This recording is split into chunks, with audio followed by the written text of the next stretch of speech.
जय हिंद दोस्तों। आपने देखना शुरू कर दिया है न्यूज़ निवारण टीवी। मैं हूं मनोवर चौहान। लोकसभा चुनाव जिस तरीके से अब आगे बढ़ रहा है, सभी राजनीतिक पार्टियां अपनी पुरजोर तरीके से अपने अपने प्रत्याशियों को मैदान में उतारकर उनके फेवर में कैंपेन के साथ साथ जीतने की कोशिश में लगी हुई है। लेकिन आज हम बात करेंगे समाजवादी पार्टी की। समाजवादी पार्टी आजकल इसलिए चर्चाओं में है क्योंकि वो कंफ्यूज हो चुकी है किस प्रत्याशी को कहाँ उतारना है और कहाँ नहीं उतारना है। पहले प्रत्याशियों को उतारा जाता है, नामांकन कराया जाता है और उसके बाद उनका टिकट काट दिया जाता है। ख़ासतौर से बिजनौर पर अगर हम देखें, पहले वहाँ यशवीर का टिकट किया गया, उसके बाद दीपक सैनी का टिकट कर दिया गया। मेरठ में भानु प्रताप का टिकट किया गया, लेकिन अब बड़ी खबर यह है उनका टिकट भी काट दिया गया है। मेरठ सीट पर कौन आएगा ये भी हम आपको बताएंगे। कल इसका अनाउंस हो जाना है और आज सबसे आगे कौन है, किसके हाथ ये टिकट लगा है, वो भी आपको बताएंगे। लेकिन मुरादाबाद और रामपुर में क्या चल रहा है वो भी आप जानते हैं। यहाँ पर भी अगर मुरादाबाद की बात करें तो एसटी हसन का टिकट किया गया, लेकिन नामांकन के बाद भी एसटी हसन को होल्ड कर दिया गया। उनकी जगह रुचि वीरा को नामांकन कराया गया और अब रुचि वीरा बताया जा रहा है कि वहाँ से प्रत्याशी हैं। हालांकि इस दौरान गहमा गहमी का दौर चलता रहा और अखिलेश यादव की तरफ सभी नेता टक के लगाए देखते रहे कि आखिर ये चल क्या रहा है। दो प्रत्याशियों को सिंबल कहाँ से और कैसे मिल रहे हैं। रामपुर में आजम खान का पूरा वर्चस्व है। हालांकि आजम खान ने ही रुचि वीरा को मैदान में उतारने के लिए अखिलेश यादव से कहा था, ऐसा बताया जाता है। और अब रामपुर में भी इस तरह की कंडीशन है। लेकिन बात हम करेंगे आज मेरठ की। तो मेरठ में वकील साहब भानु प्रताप सिंह जो हैं उनका टिकट काट दिया गया है। भानु प्रताप अब मेरठ हापुड़ लोकसभा सीट से प्रत्याशी नहीं होंगे। यहाँ की अगर बात करें तो यहाँ का टिकट एक पूर्व एमएलए और पूर्व मेयर, यानी एमएलए की पत्नी जो कि पूर्व मेयर हैं, उनको लगभग उनका फाइनल बताया जा रहा है। कल तक संभावित है घोषणा हो जाए, क्योंकि पहले चरण के जो कह सकते हैं नामांकन थे वो पूरे हो चुके हैं और आज से जो आज की बात करें तो ये दूसरे चरण के नामांकन आज शुरू हो चुके हैं। तो दूसरे चरण के नामांकन में उससे पहले ही समाजवादी पार्टी ने एक बार फिर मेरठ हापुड़ लोकसभा सीट से टिकट काटते हुए बताया जाता है कि पूर्व मेयर हैं उनका टिकट कर दिया है। और अब चूँकि समाजवादी पार्टी से कई प्रत्याशी बनने की कोशिश में थे, कई नेता आवेदन कर रहे थे। अतुल प्रधान उनमें एक नाम है, योगेश वर्मा उनमें एक नाम है और बताया जाता है शहर विधानसभा सीट से रफ़ीक अंसारी वो भी चाह रहे थे कि टिकट मिल जाए। पूर्व कैबिनेट मंत्री भी बिजनौर से टिकट मांग रहे थे। लेकिन इनमें से एक के हाथ खुशियाँ लगी हैं, बाकी सभी को कह सकते हैं अखिलेश यादव ने दरकिनार कर दिया, किसी का टिकट नहीं किया है। तो बताया जा रहा है कि पूर्व एमएलए और उनकी पत्नी पूर्व मेयर, उनका टिकट फाइनल लगभग हो चुका है। और अब भाजपा के प्रत्याशी रामायण के रियल लाइफ के राम, जो कि इस वक्त अरुण गोविल मेरठ में हापुड़ लोकसभा सीट के प्रत्याशी हैं, बाकायदा मुख्यमंत्री योगी आदित्यनाथ आए और उनके प्रचार प्रसार के लिए उन्होंने अपने तमाम कार्यकर्ताओं से आह्वान किया। उन्होंने मंच के माध्यम से ऐलान किया कि इस बार 400 पार 370 भाजपा लेकर आएगी और सहयोगी दलों के साथ मिलकर 400 पार करना है।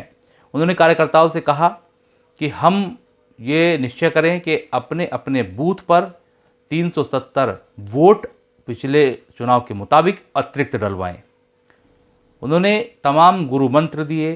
अरुण गोविल को जिताने की पूरी तरीके से रूपरेखा बना रखी है और ऐसे में अब उनको टक्कर देने के लिए समाजवादी पार्टी ने भी अपना दांव चल दिया है। समाजवादी पार्टी ने पहले जिस तरीके से वकील साहब का टिकट किया। और उसके बाद जो निराशा थी वोटर्स के अंदर, नेताओं के अंदर, वो साफ तौर पर देखने को मिली। एक बार भी जो प्रत्याशी हैं, भानु प्रताप जो प्रत्याशी थे, उनके साथ बड़े लीडर समाजवादी पार्टी के नहीं देखे गए, चाहे प्रेस कॉन्फ्रेंस हो या फिर कहीं मीटिंग हो, कहीं उनको नहीं देखा गया। तो ऐसे में अखिलेश यादव भी समझ रहे थे कि कहीं ना कहीं गड़बड़ है और अरुण गोविल को हराना इतना आसान नहीं है, जबकि पिछले 3 बार से भारतीय जनता पार्टी का इस सीट पर कब्जा है। हालांकि भारतीय जनता पार्टी ने भी अपने सिटिंग एमपी का टिकट काटते हुए, राजेंद्र अग्रवाल का टिकट काटते हुए अरुण गोविल को टिकट दिया है। अब माना ये जा रहा है कि भाजपा के खेमे में भी कहीं ना कहीं थोड़ी बहुत नाराज़गी है, क्योंकि जिस तरीके से मुख्यमंत्री के मंच पर कई नेता नज़ारत रहे, गायब रहे, जो टिकट मांग रहे थे वो मंच पर नहीं दिखाई दिए। हमने सवाल किए लेकिन किसी ने कोई साफ साफ जवाब नहीं दिया, गोलमोल जवाब दिया गया। और कई ग्राउंड ज़ीरो पर रिपोर्ट में ये सामने आ रहा है कि भले ही रियल लाइफ के राम यहाँ आए हों, लेकिन बाहर से आने के बाद उनका स्थानीय मतदाताओं, नेताओं ने कहीं ना कहीं विरोध करना शुरू किया है। ऐसी रिपोर्ट्स सामने आ रही हैं। तो अरुण गोविल अपने आप में बड़ा नाम है, उनको हराने के लिए या उनके सामने मुस्तैदी से लड़ने के लिए अखिलेश यादव की समाजवादी पार्टी ने चाल चल दी है। कल नए प्रत्याशी की घोषणा हो जाएगी। दलित, मुस्लिम या कह सकते हैं पीडीए का जो सिनेरियो है उसको यहाँ लागू किया जा रहा है। उसको साधने के लिए अब ऐसे प्रत्याशी को मैदान में लाया गया है जिस पर मुस्लिम, दलित और अन्य समाज भी विश्वास कर ले। ये प्रत्याशी मैं बता चुका हूँ कौन है, नाम मैं आपको नहीं बता रहा हूँ, लेकिन आप समझ रहे होंगे कि प्रत्याशी कौन है और किस हद तक वोट प्राप्त कर सकता है। ये हमने देखा पुराने चुनावों के अंदर, वह प्रत्याशी मैदान में आया और मेयर का चुनाव एक तरफा निकाल दिया। अब चूँकि उत्तर प्रदेश में राम मंदिर बना है, अब मेरठ में राम आए हैं और राम को हराना बहुत बड़ी बात है, बहुत बहुत ही बड़ी बात है। लेकिन अखिलेश यादव ने भी ईडी चोटी का जोर लगाते हुए अब अपने कह सकते हैं ये देखना शुरू कर दिया है कि कौन प्रत्याशी यहाँ कारगर साबित होगा, कौन अरुण गोविल को यहाँ से टक्कर दे सकता है।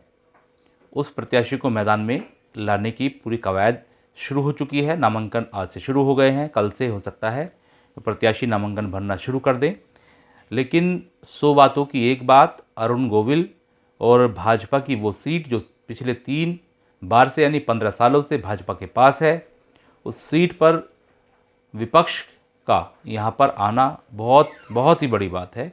ऐसे में राष्ट्रीय लोकदल भी भाजपा के साथ काम कर रहा है। हालांकि समाजवादी पार्टी और कांग्रेस पुराने टाइम की तरह एक बार फिर एक साथ इंडिया अलायंस में आए हुए हैं। इसमें आम आदमी पार्टी भी भूमिका निभा रही है, लेकिन यहाँ पर आज़ाद समाज पार्टी इंडिया अलायंस से अलग है, चूँकि आज़ाद समाज पार्टी के खुद अध्यक्ष नगीना सीट पर अपनी ही पार्टी से चुनाव लड़ रहे हैं। अखिलेश यादव ने उस सीट पर भी अपने प्रत्याशी को उतार दिया। तो ऐसे में आज़ाद समाज पार्टी भी हैरत में है कि हम तो साथ थे लेकिन हमारे ही खिलाफ प्रत्याशी उतार दिया गया। अब नगीना से लेकर बिजनौर, मेरठ और कई सीटों पर त्रिकोणीय मुकाबला बना हुआ है। मुजफ्फरनगर में समाजवादी पार्टी, भारतीय जनता पार्टी और बहुजन समाज पार्टी कहीं ना कहीं अपने अपने वोट बैंक को लेकर अंदर खाने खुश है और त्रिकोणीय मुकाबला देखने को मिल रहा है। पश्चिम उत्तर प्रदेश के जो चुनाव हैं वो साफ साफ जाति आधारित होते हैं, तो हर एक कह सकते हैं प्रत्याशी ने अपने अपने हिसाब से अपने अपने जाति को साधना शुरू कर दिया। मेरठ की बात करें तो यहाँ बहुजन समाज पार्टी ने त्यागी समाज पर दांव खेला है, लेकिन त्यागी समाज भाजपा के कहीं ना कहीं एक कह सकते हैं नाराज चल रहा है।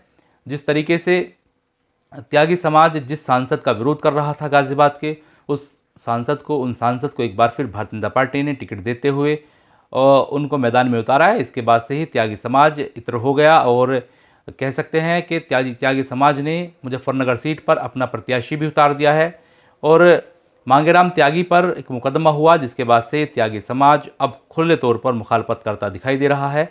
हालांकि इस पूरे मामले को लेकर भारतीय जनता पार्टी के नेता, भारतीय जनता पार्टी के पूर्व विधायक उमेश मलिक ने कहा कि त्यागी समाज कहीं नहीं गया, त्यागी समाज उन्हीं के साथ है। लेकिन वहीं जहां उमेश मलिक रहते हैं वहीं कह सकते हैं त्यागी समाज का प्रत्याशी मैदान में है। मांगेराम त्यागी ने मुजफ्फरनगर में ही मीटिंग की है। और मेरठ की अगर बात करें तो यहाँ बहुजन समाज पार्टी का प्रत्याशी भी त्यागी समाज से आता है। तो यहाँ पर भी त्यागियों ने अपने प्रत्याशी को आगे ले जाने के लिए दलित और त्यागी समाज इकट्ठा होकर पूरी तरीके से लड़ाने की कोशिश में लगा है। इसी हिसाब से कई सीटों पर मुकाबले त्रिकोणीय नज़र आ रहे हैं। अगर बिजनौर की बात करें तो वहाँ हम कह सकते हैं कि सैनी समाज से बहुजन समाज पार्टी के जो हैं सैनी समाज के समाजवादी पार्टी के प्रत्याशी हैं दीपक सैनी, जो कि हाल ही में बनाए गए हैं। बहुजन समाज पार्टी से विजेंद्र चौधरी पर दांव खेला गया है, जबकि एनडीए अलायंस से यहाँ चंदन चौहान ताल ठोक रहे हैं। और यहाँ पर भी सभी ने अपने अपने जातिगत आंकड़े फिट करने शुरू कर दिए। सैनी समाज प्लस मुस्लिम समाज मिलाकर वोट बैंक काफ़ी तादाद में बैठ जाता है, 45% से ऊपर पहुँचता है। तो इंडिया अलायंस भी खुश है और दलित प्लस मुस्लिम को लेकर बहुजन समाज पार्टी भी खुश है। और जाट प्लस मुस्लिम प्लस अन्य जिसमें सभी समाज आते हैं उसको लेकर के चंदन चौहान भी कहीं ना कहीं खुश नज़र आ रहे हैं। तो इन सीटों पर अब त्रिकोणीय मुकाबले शुरू हो चुके हैं। लेकिन अब इंतज़ार है कल का। समाजवादी पार्टी दूसरे चरण में जो अपने मेरठ के प्रत्याशी को उतारने जा रही है, वो प्रत्याशी कौन होगा और किस आधार पर उसको लाया जा रहा है और किस तरीके से भाजपा को कहीं ना कहीं टक्कर देने में कामयाब होगा। तमाम खबरों के लिए, अपडेट के लिए बने रहिए न्यूज़ निवारण टीवी के साथ। हमें यूट्यूब पर सब्सक्राइब कीजिएगा, फेसबुक पर फॉलो कीजिएगा और बेल आइकन दबाना नहीं भूलिएगा। ट्विटर और इंस्टाग्राम पर हम मौजूद हैं। www.newsnivarantv.com पर भी हमें आप पढ़ सकते हैं। जय हिंद।